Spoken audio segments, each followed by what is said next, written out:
నేను జస్ట్ నిషా అని పిలిచినందుకే నువ్వు నిషా కాదని ప్రూవ్ చేసుకోవడానికి ఇన్ని సాక్ష్యాలు చూపించడానికి ప్రిపేర్ అయ్యావు.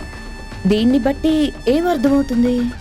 చూడండి, మీరు కిరణ్ గారి వదిన అని రెస్పెక్ట్ ఇచ్చి మాట్లాడుతున్నాను. మీరేంటి నేనే నిషా అన్నట్టు డౌట్ పడుతున్నారు? కాదని ఒకసారి చెప్తే వినాలి. నేనే పల్లవి అని నిరూపించుకోవడానికి ప్రూఫ్స్ ఉన్నాయంటే నమ్మాలి. అనవసరంగా ఈ చిన్న విషయాన్ని పెద్దది చేస్తే ఆ తర్వాత మీకే ప్రాబ్లం అవుతుంది. నిజం బయటపడితే నాకు కాదు, నీకే ప్రాబ్లం. ఏ నిజం? నువ్వు పల్లవి కాదు నిషా అని నిజం. దానికి సాక్ష్యం ఏంటి?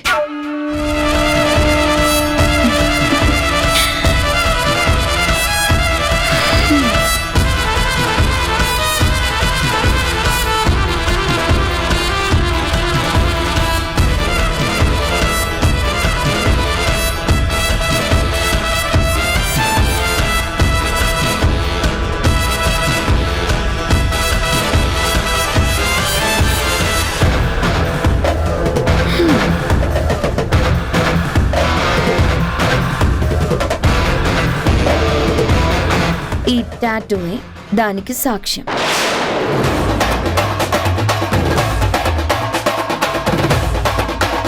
నిషాకి మాత్రమే ఉండే టాటూ ఇదే ప్లేస్ లో నీ దగ్గరికి ఎలా వచ్చింది?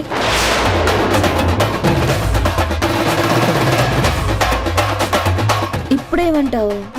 ఓ ఇదా, నేను నిషా బెస్ట్ ఫ్రెండ్స్ కదా, అందుకే ఒకే ప్లేస్ లో ఒకలాంటి టాటూ వేయించుకున్నాం. అవునా? ఎప్పుడు? ఎక్కడ?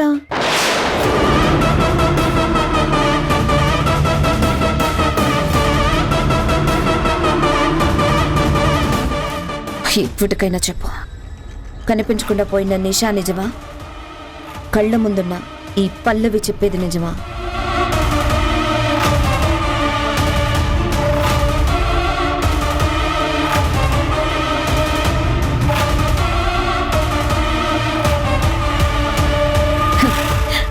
నువ్వు స్వర్ణతో క్లోజ్గా ఉన్నప్పుడే నాకు డౌట్ వచ్చింది. అందుకే నాకు తెలిసిన ప్రైవేట్ డిటెక్టివ్తో మొత్తం రీసెర్చ్ చేయించాను.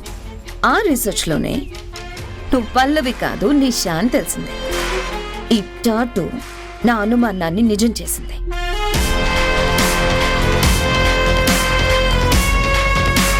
ఇప్పటికైనా నిజం ఒప్పుకోకపోతే ఇటు నుండి తరుణ్ దగ్గరకు వెళ్తాను. నా డిటెక్టివ్ ఇచ్చిన ఇన్ఫర్మేషన్ మొత్తం ఇచ్చి క్రాస్ చెక్ చేపిస్తాను. ఎవరెప్పుడు దొరుకుతారా అని ఎరవేసిన వేటగాళ్ళ తరుణ్ ఆశగా ఎదురు చూస్తున్నాడు.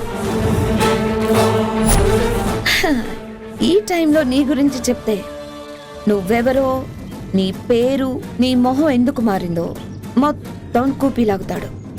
నేరం చేసినందుకు నీ మీద, నీ ఫ్యామిలీ మీద కేసు కూడా ఫైల్ చేస్తాడు. మా డిటెక్టివ్ని తీసుకొని తరుణ్ దగ్గరకు వెళ్ళనా? నా డిటెక్టివ్ ఇచ్చిన ఇన్ఫర్మేషన్ కరెక్టో కాదో క్రాస్ చెక్ చేయించినా? ప్లీజ్ వద్దండి. అయితే నిజం చెప్పు.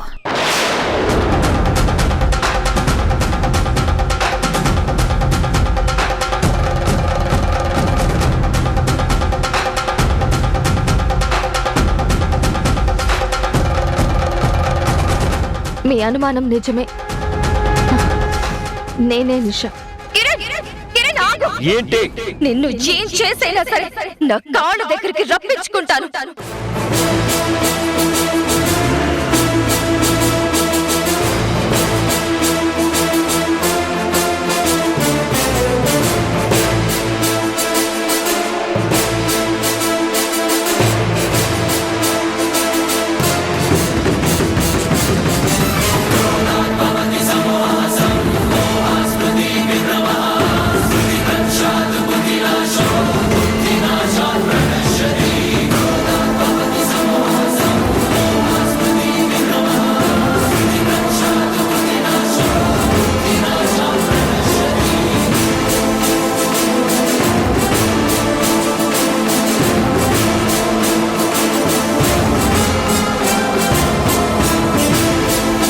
కిరణ్ కోసమే తిరిగి వచ్చాను.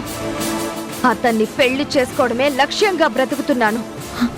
నీకేదో అయ్యిందని మీ వాళ్ళు కిరణ్ మీద కేసు పెట్టడం, గొడవ చేయడం అదంతా నాటకమేనా?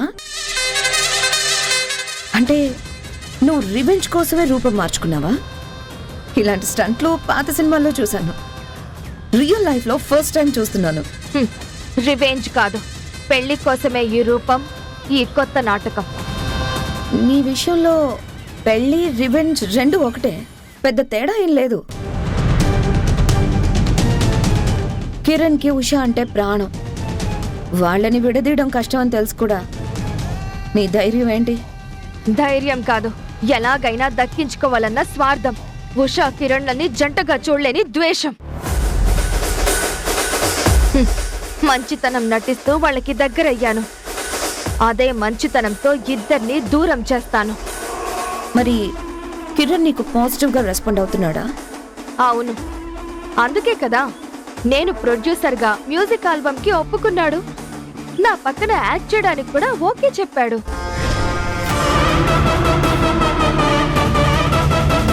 అంతేకాదు, నా నటనతో కిరణ్ ఇంట్లో అందరి ముందు మంచి ఇంప్రెషన్ సంపాదించాను.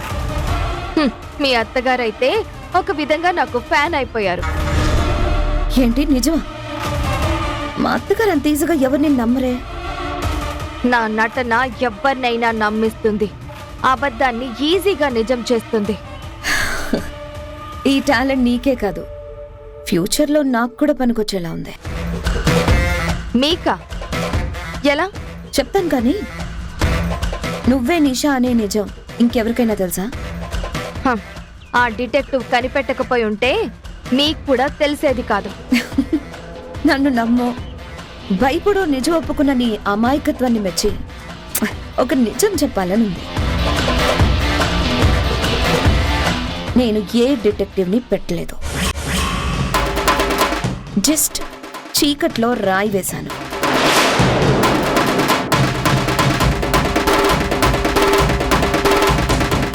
అది సూటిగా నీకు తగిలింది, నిజం పాతాళ గంగల పొంగుకొచ్చింది. మోహం ఎందుకు అలా పెట్టావు?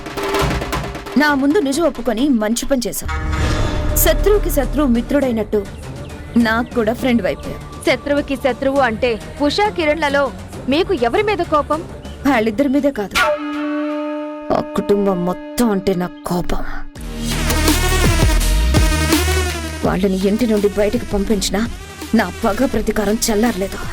ఎందుకు? మీరు ఆ ఇంటి పెద్ద కోడలు కదా. పెద్ద కోడలైతే ఏంటి? నేను మనిషిని కాదా? నాకు ఇగో ఉండదా? ఇండిపెండెంట్ గా బ్రతకాలని ఉండదా?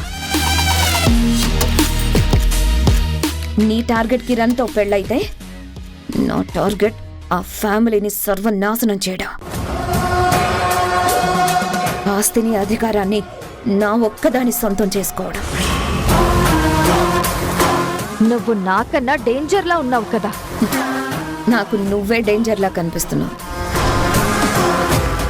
ప్రేమ కోసం మొహం మార్చుకోవడమే కాకుండా అనుమానం రాకుండా మేనేజ్ చేయడం అంటే మామూలు విషయం కాదు. నేనే నిషా అన్న నిజం ఎవ్వరికి చెప్పరు కదా. హే, మనం ఫ్రెండ్స్ నిషా. నిషా కాదు, పల్లవి. అదే, మనం ఫ్రెండ్స్ పల్లవి. ఫ్రెండ్స్ ఎప్పుడు సీక్రెట్స్ దాస్తారు, అవసరానికి వాడుకుంటారు. ఈ రోజు నుండి మనం ఒకరికొకరం హెల్ప్ చేసుకుందాం. ప్రతి విషయం షేర్ చేసుకుందాం. అడ్డొచ్చిన వాళ్ళని కలిసి హ్యాండిల్ చేసి అనుకున్నది సాధిద్దాం.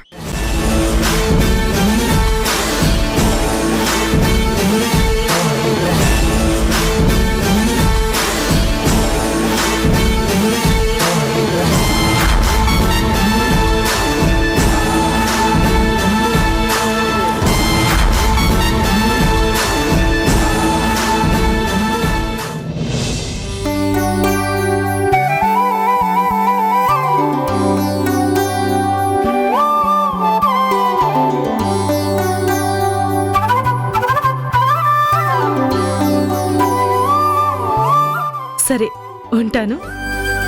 అక్క,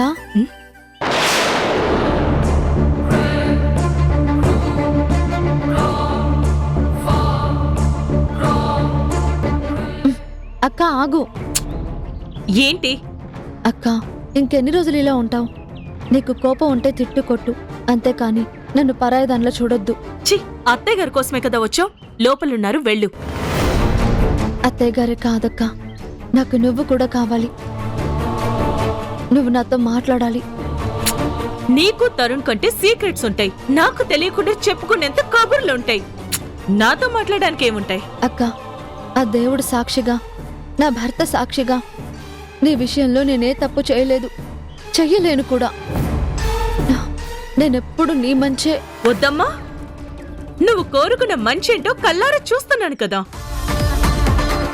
నువ్వేదో అదృష్ట దేవతవని నమ్మి నన్ను పక్కన పెట్టి కంపెనీకి నీ పేరు పెట్టారు, ఆఫీసులకి తీసుకెళ్లి హారతులు కూడా పట్టారు. కానీ నీ మహత్యం ఏంటో మొదటి ప్రాజెక్టుగా బయటపడిపోయింది. కాబట్టి నీ యాక్టింగ్, టాలెంట్, తెలివితేటలన్నీ బిజినెస్ లో చూపించు, నా ముందు కాదు. అలా మాట్లాడొద్దక్క. నువ్వు నన్ను నమ్మాలన్నా, ఇంతకు ముందులా అభిమానంగా ఉండాలన్నా నేనేం చెయ్యాలో చెప్పు. ఏం చేసినా నేను నమ్మను. ఒక్కసారి మనసు విరిగిపోయాక ఎన్ని ప్రయత్నాలు చేసినా అది అతుక్కోదు. ఈ ఇంటికి వస్తే వచ్చిన పని చూసుకొని వెళ్ళు. నేనేదో తప్పక మాట్లాడతాను. నీ అంత గొప్పగా కాకపోయినా నాకొచ్చినట్టుగా మన మధ్య ఏం లేనట్టుగా నటిస్తాను. అంతకు మించి నా నుండి ఏం ఎక్స్పెక్ట్ చేయకు. అది కాదక్క. చెప్పాను కదా, అత్తయ్య గారు లోపలున్నారు, నాకు చాలా పనుంది.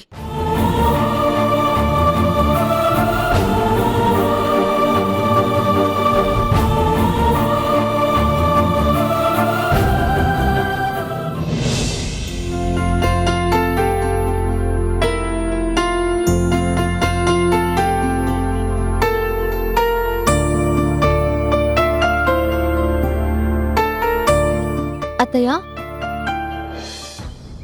ఉషా, రామ్మా.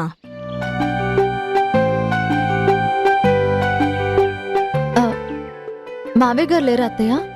ఆయన తెలిసిన ల్యాండ్ బ్రోకర్ని మీట్ అవ్వడానికి వెళ్లారు. ఫస్ట్ ప్రాజెక్ట్ ఫెయిల్ అయిందని ఆగలేం కదా, వేరే ల్యాండ్ కోసం ట్రై చేస్తున్నారు. అత్తయ్య, నేను కూడా నాకు తెలిసిన కొన్ని ల్యాండ్ డాక్యుమెంట్స్ తీసుకొచ్చాను. ఇవేవైనా మనకు పనికొస్తాయేమో చెక్ చేయండి. మనం చెక్ చేయాల్సింది కేవలం ఈ డాక్యుమెంట్సే కాదమ్మా, మేఘన కుట్రల్ని కూడా. మీ మామయ్యకు కూడా అదే చెప్పాను. ఏదైనా ల్యాండ్ పర్ఫెక్ట్ అనిపిస్తే ఇమీడియట్గా అగ్రిమెంట్ పై సైన్ చేయించుకోమన్నాను. లేదంటే ఆ వినయ్లానే వేరే ల్యాండ్ ఓనర్ని కూడా మేఘన్ డబ్బిచ్చి తన వైపు తిప్పుకుంటుంది. ఇన్నేళ్ల నా కెరియర్లో పోటీ అంటూ లేకుండానే టాప్ పొజిషన్లో ఉన్నాను. అలాంటిది ఆ మేఘన వల్ల మొదటి ప్రయత్నమే ఫెయిల్ అయింది. అత్తయ్య, మేఘన అక్క మీకు పోటీయే కాదు, అసలు ఆ పదానికి కూడా సరిపోదు. తన పరా భేదం లేకుండా తను ఎదగడం కోసం మిగిలిన వాళ్ల పతనం కోరుకోవడం తప్ప మేఘన అక్కకేం రాదు, తెలీదు. అది నాకు కూడా తెలుసమ్మా. ఆ ఇంట్లో నుండి బయటకొచ్చిన తర్వాత తరుణ్, కిరణ్ ఇద్దరూ కూడా లీగల్గా ప్రొసీడ్ అవుదామని చెప్తే వద్దన్నాను. ఆ ఇంటికి, ఆ ఇంట్లో మనుషులకి సాధ్యమైనంత దూరంగా ఉండాలనుకున్నాను. కానీ ఆఫీస్ విషయంలో అమ్మగా ఓడిపోయాను. రీసెంట్గా సైట్ విషయంలో ఒక వ్యాపారవేత్తగా నష్టపోయాను. నష్టమేం లేదత్తయ్య. మీరు బిజినెస్ స్టార్ట్ చేశారని తెలియగాని మిమ్మల్ని నమ్మి వచ్చిన కస్టమర్సే దానికి సాక్షి. మీ గెలుపుకి అదే పునాది. ఈ సైట్ కాకపోతే వేరే సైట్, ఈ ల్యాండ్ కాకపోతే వేరే ల్యాండ్. సిటీల్లో ల్యాండ్స్కి లోటే లేదు. మీకు సపోర్ట్గా ఉండడానికి మా కలుపు రాదు. నేను ఆలోచిస్తుంది మీ గురించో, మరొక అవకాశం దొరకదనో కాదు. ఏ రోజు నేను మేఘన్ని పోటీగా తీసుకోకపోయినా ఎందుకు నన్ను రెచ్చగొడుతుంది? మన విషయంలో జోక్యం చేసుకుని ఏం సాధించాలనుకుంటోంది? అదే అర్థం కావట్లేదు అత్తయ్య. తనకు కావలసిన ఆస్తి దక్కించుకుంది, ఇంకా దేని గురించి ఇంత తాపత్రయం? అసలు దాని ఉద్దేశమేంటో ఇప్పుడే కనుక్కుంటాను.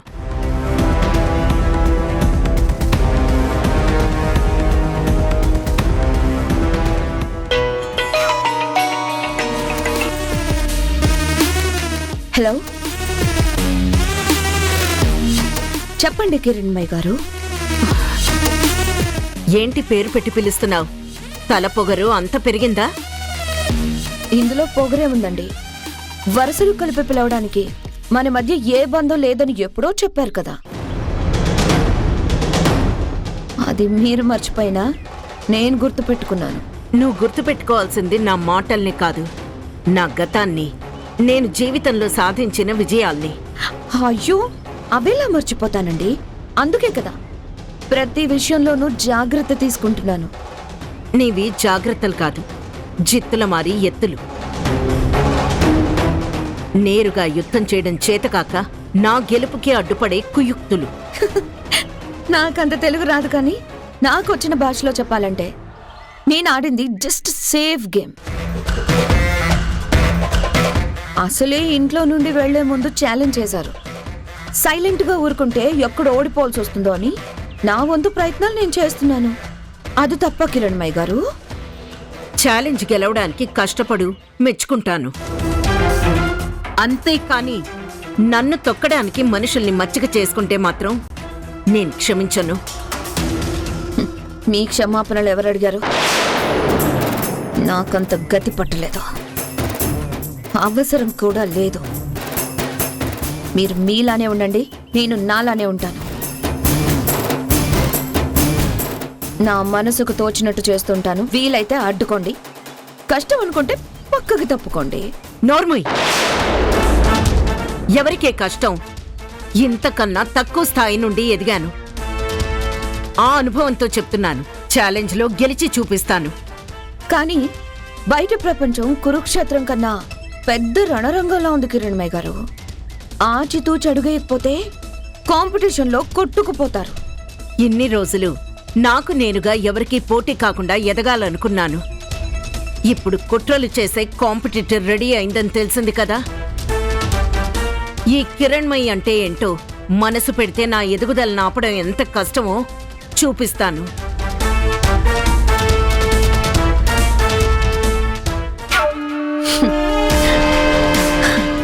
ఆపడం నా ధర్మం అత్తయ్య, కష్టమేం కాదు.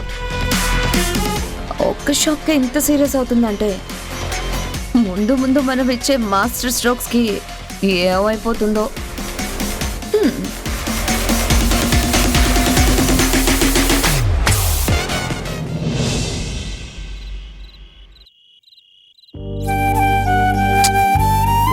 మాట్లాడి మార్చడానికి మేఘన మనిషి కాదు, మనిషి రూపంలో ఉన్న రాక్షసి. అమ్మ ఫోన్లో వార్నింగ్ ఇచ్చినా కూడా ఆవిడ గారిలో పెద్ద చేంజ్ లేదు. అక్కలో మార్పు వచ్చినా రాకపోయినా అత్తయ్య మాత్రం బిజినెస్ వ్యవహారంలో ఇంకా స్ట్రాంగ్గా మారతారు. కోడలి మీద పంతం కొద్దైనా ఇంకా సక్సెస్ అవుతారు. అమ్మకి సపోర్ట్గా నువ్వు ఉన్నావు కాబట్టి ఆ విషయంలో నాకు నమ్మకం ఉంది. కానీ నేను ఈ మ్యూజిక్ ఆల్బమ్ విషయంలో పడి ఇంటి విషయాలు ఏవి పట్టించుకోవడం లేదు. చూడండి, మ్యూజిక్ ఆల్బమ్ రూపంలో మిమ్మల్ని మీరు నిరూపించుకునే అవకాశం వచ్చింది. అందుకే కష్టపడుతున్నారు. మీ బదులు నేను బాధ్యత తీసుకున్నాను కాబట్టి అన్ని విషయాల్లో ఇన్వాల్వ్ అవుతున్నాను. అందులో మీ తప్పేం లేదు. అది సరే కానీ మీ అమ్మగారిని రేపొక్కరోజు ఉండమని చెప్పాల్సింది. రేపు రాఖీ పండగ కదా, ఆ ఇంటికి మనతో పాటు మీ అమ్మగారు కూడా వచ్చుంటే మన పెళ్ళైన కొత్తలో వాళ్ళు అందుకోలేని మర్యాద ఇప్పుడు పొందేవారు కదా. అయినా వాళ్ళ మధ్య మర్యాదలే ఉందండి, అభిమానం ఉంటే చాలు. నాకు తెలిసి అమ్మా నాన్న ఇప్పుడు ఆ విషయం గురించే సంతోషంగా మాట్లాడుకుంటూ ఉంటారు. వాళ్ళకే అమ్మా నాన్నలు అయిపోయారు కాబట్టి ఏమన్నా మాట్లాడుకుంటారు. మనం కూడా అమ్మా నాన్నలు అవ్వడానికి మాట్లాడకుండా మన పని మనం. అబ్బా ఉండండి.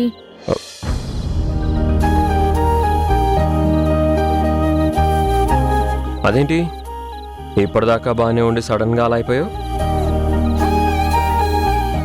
నాకు రేపటి గురించి కొంచెం టెన్షన్గా ఉందండి. ఎందుకు టెన్షన్? వస్తానని చెప్పాను కదా. పల్లవితో కూడా షూట్ పోస్ట్ పోన్ చేయమని చెప్పాను. రేపంతా నన్ను డిస్టర్బ్ చెయ్యొద్దు అని కూడా చెప్పేశాను. ఫోన్లేండి, సంతోషం. రేపు రాఖీ కట్టగానే పల్లవి పేరు చెప్పి ఎక్కడ పర్మిషన్లు తీసుకుంటారో, వెళ్ళిపోవాలని కంగారు పడతారో అనుకుని టెన్షన్ పడ్డాను. పర్సనల్ లైఫ్ కన్నా ప్రొఫెషనల్ లైఫే ముఖ్యమని నువ్వే చెప్తావు. మళ్ళీ ఇలాంటి సెటైర్లు వేస్తావు. సెటైర్లు కాదండి, రేపు నేనొకటి ప్లాన్ చేశాను. అది ఖచ్చితంగా జరగాలని అందరి దేవుళ్ళకి మొక్కుకుంటున్నాను. ఏంటో అది? ఇప్పుడు చెప్పను, ఎందుకంటే నేను అనుకున్న పని అవుతుందో లేదోనని నాకే డౌట్గా ఉంది. సరే, నాకేం చెప్పకు. కానీ నీ ప్లాన్ వల్ల ఇంట్లో వాళ్ళు నేను హ్యాపీగా ఫీల్ అవుతామా? అది మీరు అర్థం చేసుకునే దాని మీద ఆధారపడి ఉంటుంది. ప్లాన్ చేస్తుంది నువ్వే కదా, నీ ఉద్దేశం చెప్పు. ప్రస్తుతానికి అంత సంతోషం లేకపోయినా భవిష్యత్తులో మాత్రం ఖచ్చితంగా రేపు జరిగే సంఘటన ప్రభావం అయితే ఉంటుంది. అంతా నేను అనుకున్నట్టు జరిగితే ఎన్నో ప్రశ్నలకి సమాధానం దొరుకుతుంది. కానీ ఏమవుతుందో ఏంటోనని తెలియని భయం, చిన్న టెన్షన్. ఏం అవ్వదు. నువ్వేం చేసినా మంచి మనసుతో చేస్తావు. అందరికీ మంచి జరగాలనే చేస్తావు కాబట్టి ఖచ్చితంగా సక్సెస్ అవుతావు. ఆ దేవుడు కూడా నీ ప్లాన్కి సపోర్ట్ చేస్తాడు. అలా చెయ్యాలని నేను కూడా మనస్ఫూర్తిగా కోరుకుంటున్నాను. నా బంగారం, నా మీద ఎంత నమ్మకమో. నేను నమ్ముతాను. నీకే ఈ మధ్యన అనుమానం, భయం స్టార్ట్ అయ్యాయి. అది కూడా ప్రేమే అని ఎన్నోసార్లు చెప్పాను. ఇలా మాటలతో చెప్తే అర్థం కావడం లేదు. వేరే ఏమన్నా ట్రై చేస్తే కొంచెం ఫలితం ఉంటుందేమోనని. వేరేలానా అంటే? అంటే అది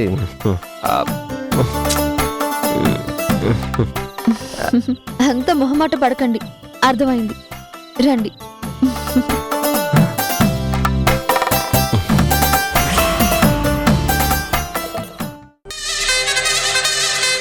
పల్లవి, రాఖీ పండగకి రేణు అన్నయ్యలకి ఎలా రాఖీ కడుతుందో నువ్వు కూడా అలాగే రాఖీ కట్టు. నేనా? ఎవరికి? నీ అభిమాన సింగర్ కిరణ్ గారికి. ఏమంటారు అత్తయ్య? అవునమ్మా, ఉష చెప్పినట్టు చేస్తే నువ్వెప్పుడూ అనాథవన్న ఫీలింగ్ నీకు, పరాయిదానివన్న ఫీలింగ్ మాకు రాదు. ఇన్ని రోజులు పేరు లేని మీ బంధానికి ఈ రోజు మేమంతా సాక్ష్యం అవుతాం. మనమంతా ఒకే ఫ్యామిలీగా నువ్వు నాకు ఇంకో ఆడపడుచుగా మారిపోతావు.